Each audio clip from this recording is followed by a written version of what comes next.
Dan Yesus datang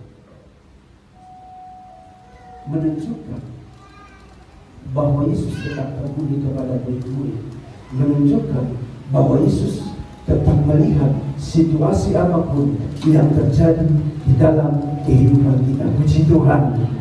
Tapi yang hari ini saudara, dua hal yang perlu kita pelajari. Bukan tentang Yesus yang berjalan di atas air.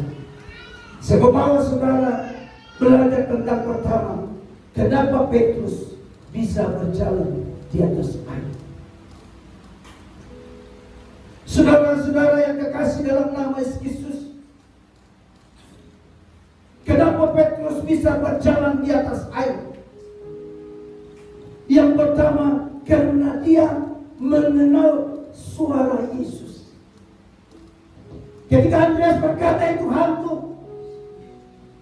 11 murid yang lain ketakutan, bersembunyi.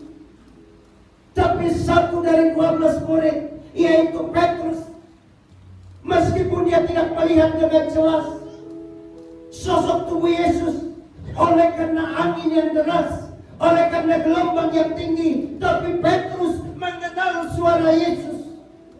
Dia mengenal suara Yesus yang bersama-sama dengan dia selama ini. Saudaraku, dari 12 murid Yesus yang bersama-sama dengan dia, hanya satu orang yang mengenal suara Yesus dan berkata,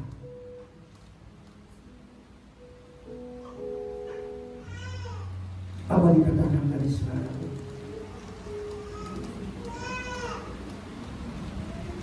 Tuhan, apabila Engkau itu suruh aku datang kepadamu berjalan di atas air. Dia kenal Tuhannya. Dia kenal suara Tuhan. Saudara-saudara yang terkasih dalam nama Yesus, adakah saudara masih mengenal Tuhan yang berbicara di dalam hidup kita? Adakah kita masih mengenal firman Tuhan janjinya di dalam hidup kita? Adakah kita masih mengenal suara Tuhan di tengah badai yang bergejolak di dalam hidup kita, di tengah persoalan yang menggunung di hadapan kita, dan berseru, Tuhan, katakan sesuatu aku agar aku datang.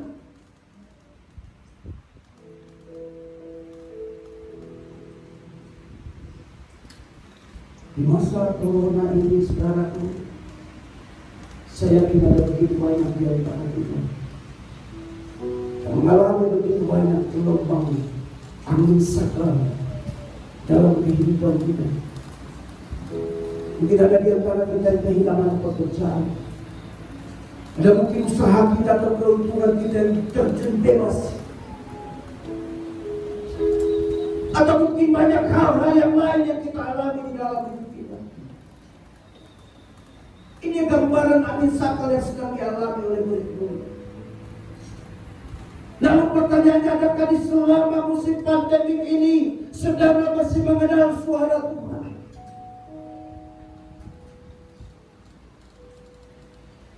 Ataukah masalahmu sudah menutupi suara Tuhan, sudah menutupi panggilan Tuhan, sudah menutupi setiap firman Tuhan yang sampai kepada kita, dan kita dikalahkan oleh gelombang persoalan kita? Tanggal 31 Desember, banyak orang kehilangan harta. Ada banyak orang yang sebelumnya berternak ikan, membuat kolam mungkin besar. Mungkin ada yang mungkin 10 juta, 50 juta bahkan lebih.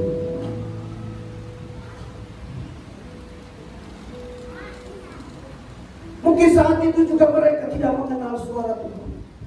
Mungkin juga saat ini mereka seolah-olah tidak merasakan ada Tuhan hadir di dalam hidup mereka. Tapi hari ini kita perlu belajar. Petrus mengenal suara Tuhan yang berbicara kepada dia. Dia tidak melihat dengan jelas, tapi dia mengenal Yesus yang berkata, ini aku, jangan saudaraku, jangan takut. Berapa kali firman Tuhan berbicara kepada saudara? Berapa kali firman Tuhan mengingatkan saya dan saudara yang berkata bahwa aku Tuhan lebih hebat, lebih berkuasa daripada masalah yang kau alami. Adakah saya dan saudara masih tetap mendengar dan mempercayakan hidup kepada firman Tuhan? Petrus, gambaran rasul yang sungguh-sungguh benar. Ada 12 rasul yang 3,5 tahun bersama-sama dengan Yesus, menyaksikan bagaimana Yesus melakukan banyak mukjizat. Baru saja mereka menyaksikan Yesus memberi 5.000 orang lebih dengan hanya 5 roti dan 2 ekor ikan. Tapi itu tidak cukup bagi 11 murid untuk mengenal, untuk percaya sungguh-sungguh kepada Yesus. Ketika Petrus berkata, jika engkau itu Tuhan, suruhlah aku percaya. Apa dikatakan oleh Yesus? Simpel saja. Apa dikatakan ini? Datanglah. Bahasa Inggris lebih simpel lagi. Come.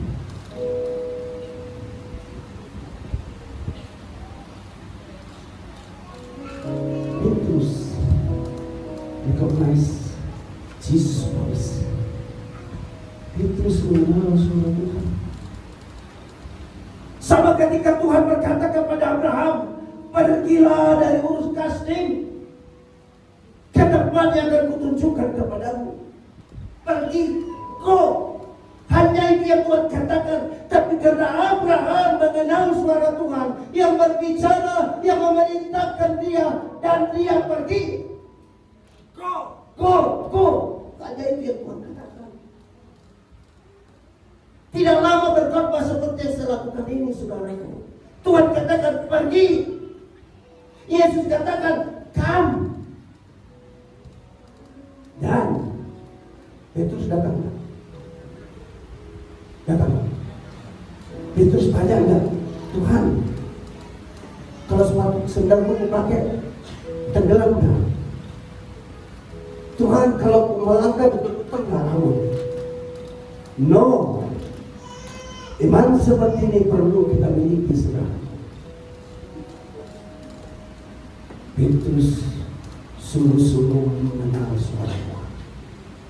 Saudara, sering sekali di beberapa minggu lalu saya katakan, sering sekali kita gagal dalam hidup kita, sering sekali kita jatuh di dalam hidup kita karena kita tidak mendengar suara Tuhan yang berbicara kepada kita lewat firman-Nya, lewat Roh Kudus-Nya. Hari ini saudara, dengar, Petrus mengenal suara Tuhan. Yang kedua, kenapa Petrus bisa berjalan di atas air? Karena Petrus berani melangkah. Yesus katakan kamu. Tuhan katakan kepada Ham, pergi, tinggalkan orang tuamu, sanak saudaramu dari Ur Kasdim, ke negeri yang akan kutunjukkan kepadamu. Dan dia pergi. Satu hal yang hebat dilakukan oleh Petrus ketika Yesus katakan, kamu, mari, dia akan melangkah. Dia tidak tanya apakah saya akan tenggelam. Dia tidak peduli. Dia hanya percaya suara Tuhan yang dia dengar. Lalu dia melangkah. Dan dia berjalan di atas air.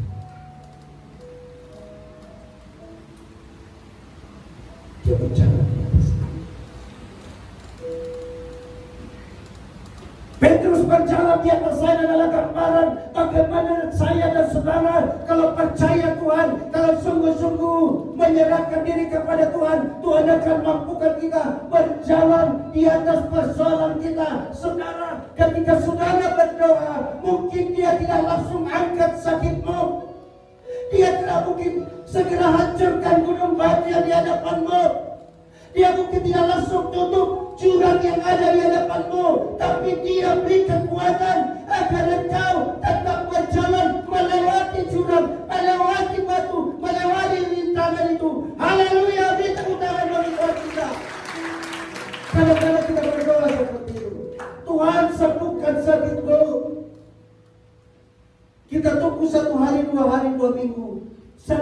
disembuhkan.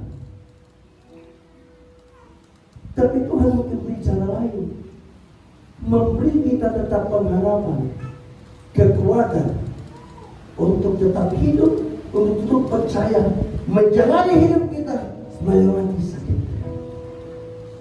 Haleluya Bapak Sintuan Mama. Haleluya. Kalau Bapak kemarin pasal dengan jantung, bukan karena Bapak tidak berdoa, bukan karena Tuhan tidak hebat, bukan karena Tuhan tidak mengasihi. Tuhan mau Bapak tetap melayani, tetap melangkah, tetap menjalani hidup di tengah-tengah apapun yang Tuhan izinkan bagi hidupnya. Beri tepuk tangan bagi Sintuan Mama. Haleluya. Haleluya. Saudara, Petrus berjalan, bisa berjalan di atas air hanya itulah kuncinya. Dia mengenal suara Yesus yang berkata, aku ini bukan hanya.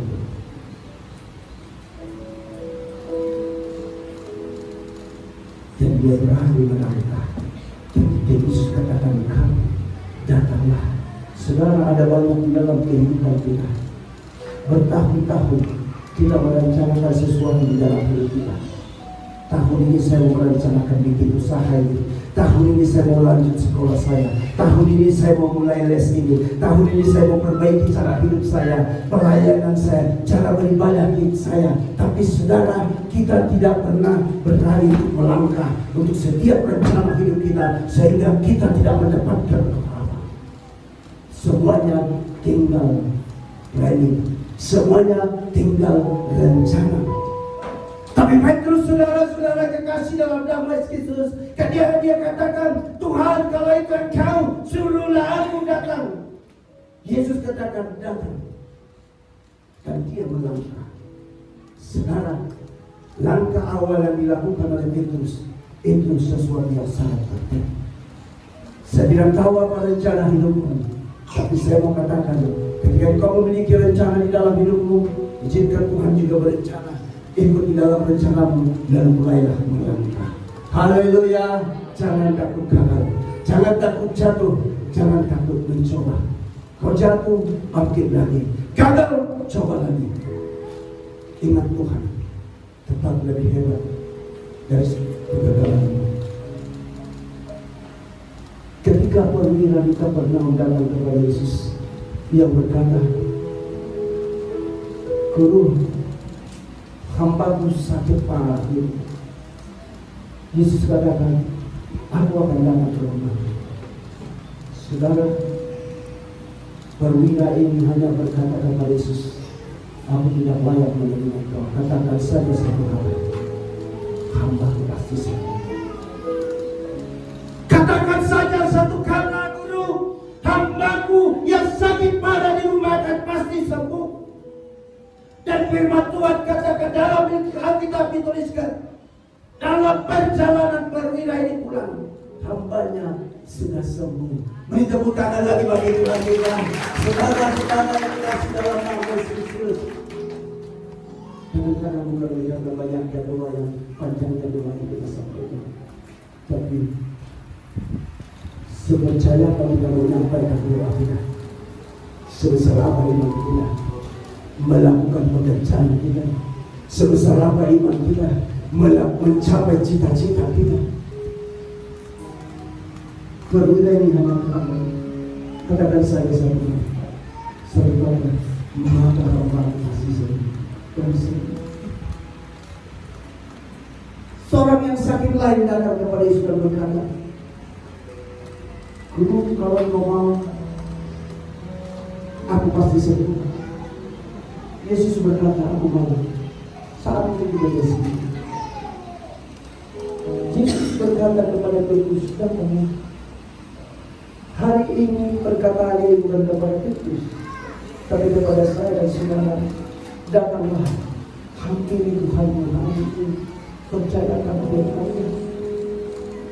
Dia akan mampukan engkau berjalan di atas air, berjalan di atas gelombang persoalanmu, berjalan di atas sakit penyakitmu, berjalan dan mengalahkan setiap persoalan di dalam hidupmu. Tetap bersama dengan Tuhan. Haleluya. Saudara yang terkasih dalam nama Yesus, mari belajar dari apa yang dilakukan oleh Yesus. Sekali lagi saya katakan, bisa saja suatu saat engkau berdua sakit penyakitmu, tapi Tuhan tidak segera angkat sakit penyakitmu, sakit penyakit orang tuamu atau keluargamu, tapi Dia beri kekuatan baru bagi engkau untuk terus bertahan, untuk terus menjalani hidupmu, dan sakitmu tidak membuat engkau hancur, sakitmu tidak membuat engkau mati, tapi engkau tetap menjalani proses bersama dengan Tuhan. Dalam tepat pada waktunya Tuhan, mujizat terjadi. Yang angkat sakit penyakitmu, yang angkat sakit penyakit orang tua. Artinya saudara-saudara yang kasih dalam nama Yesus, percayakan saja hidupmu kepada Tuhan. Yesus yang tetap memantau murid-murid dari bukit adalah Yesus yang tetap memperhatikan hidup. Tidak ada yang terlepas dari pandangan Tuhan. Bahkan firman Tuhan yang dikatakan, seujung rambutmu pun tidak akan biarkan cabut tanpa seizin.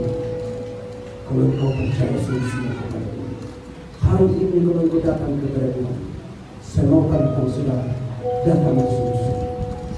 Kalau kau beribadah kepada Tuhan di tempat ini, beribadahlah sungguh-sungguh, sebab saya hamba-hamba Tuhan dan setiap kita percaya di tempat ini mujizat juga bisa terjadi. Haleluya.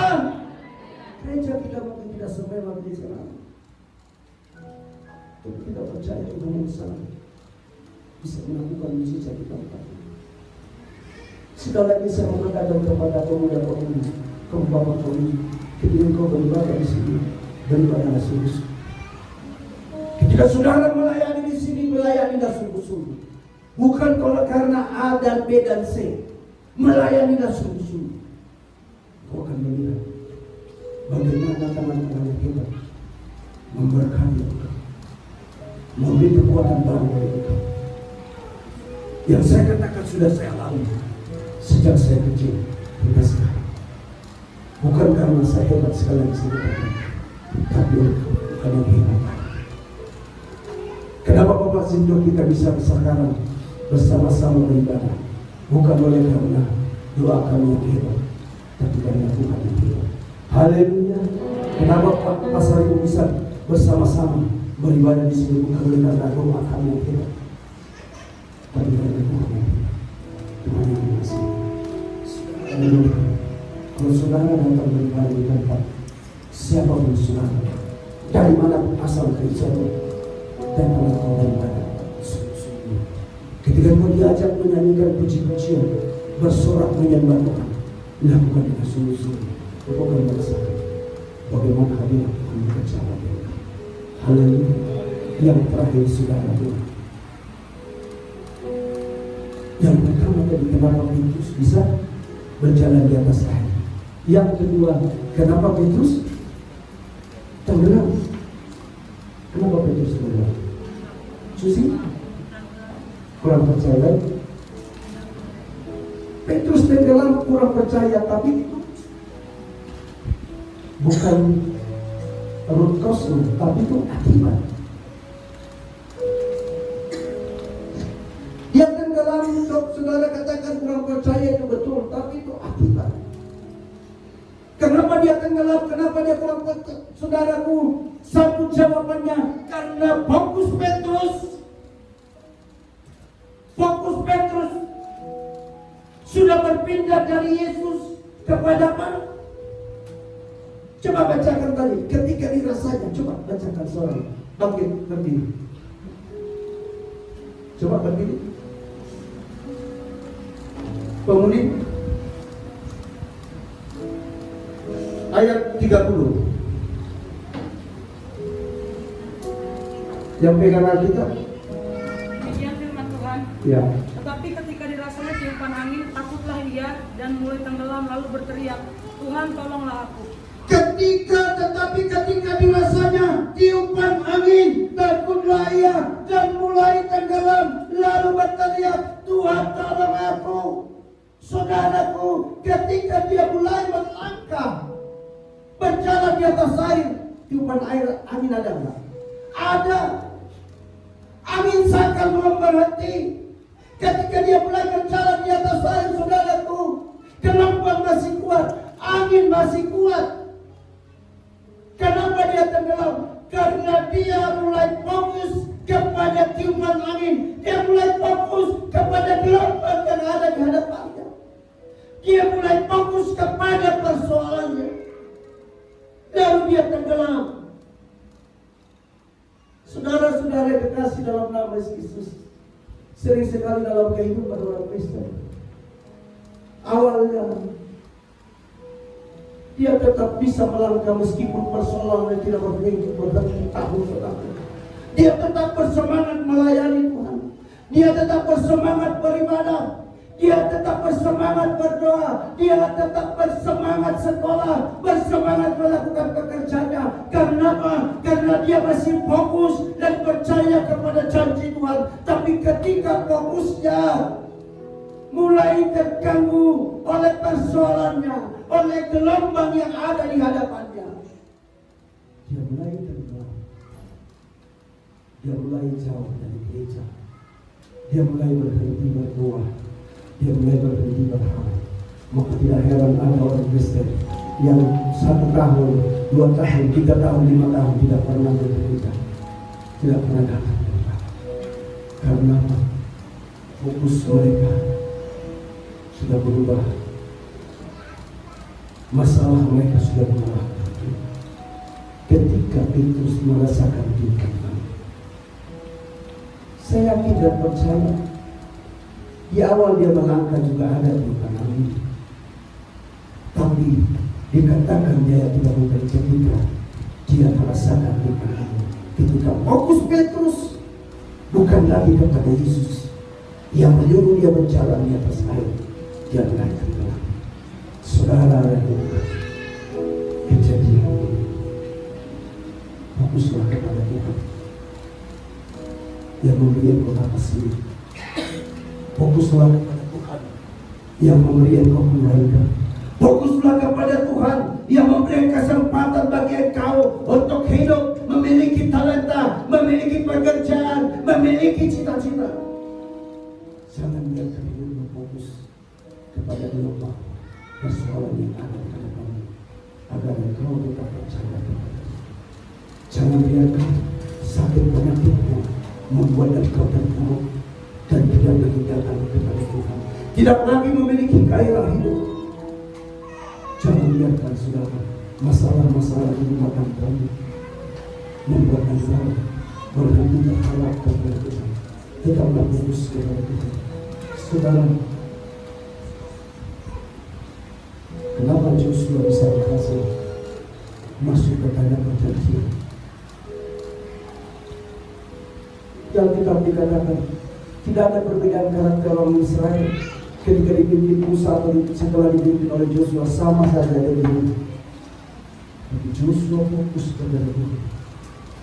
Joshua fokus kepada apa yang dijanjikan oleh Tuhan. Ia berkata, setiap jengkal tanah yang berencana akan kuberikan kepadamu. Apa yang kujanjikan kepada Musa akan kuberikan.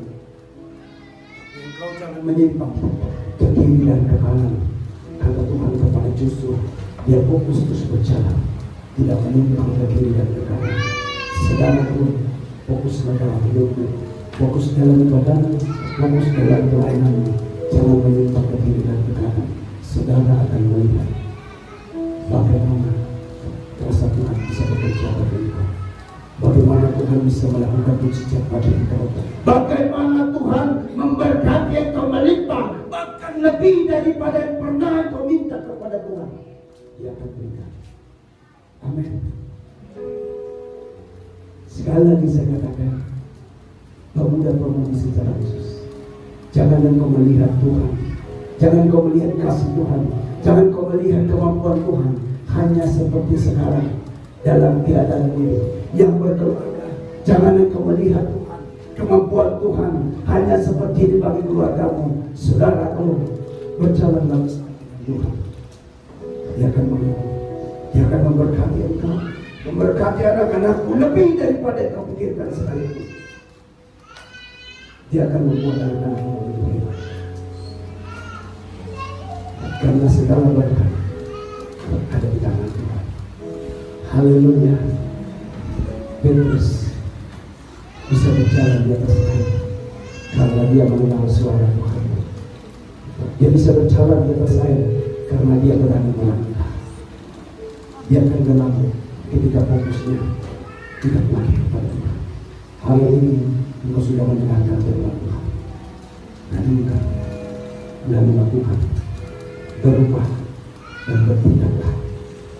Tuhan sedang sediakan segala berkat bagi engkau. Engkau hanya perlu mengulurkan tanganmu dengan segala imanmu, dengan segala ketekunan-mu, dengan segala kesabaranmu, menantikan Tuhan membangun tanganmu. Haleluya. Saya mau katakan, ketika engkau percaya kepada Tuhan, sungguh-sungguh percaya kepada Tuhan. Ketika di tempat ini kepada Tuhan, sungguh-sungguhlah berdoa kepada Tuhan. Jangan pikirkan doa temanmu kiri kananmu. Jangan pikirkan suara temanmu. Berdoalah pribadi kepada Tuhan. Sebagaimana Petrus yang berkata, kalau melakukan, suruh lakukan. Hari ini Tuhan yang sama sedang melihat. Dia tahu pergumulanmu, tapi dia ingin kau datang bersemu kepada dia seperti Petrus. Haleluya. Mujizat juga bisa terjadi. Kau juga merasakan kuasa kasih Tuhan terjadi di dalam hati. Buka hati, kita bangkit berdiri, kita angkat satu pujian penyembahan, katakan kuasa kasih Tuhan.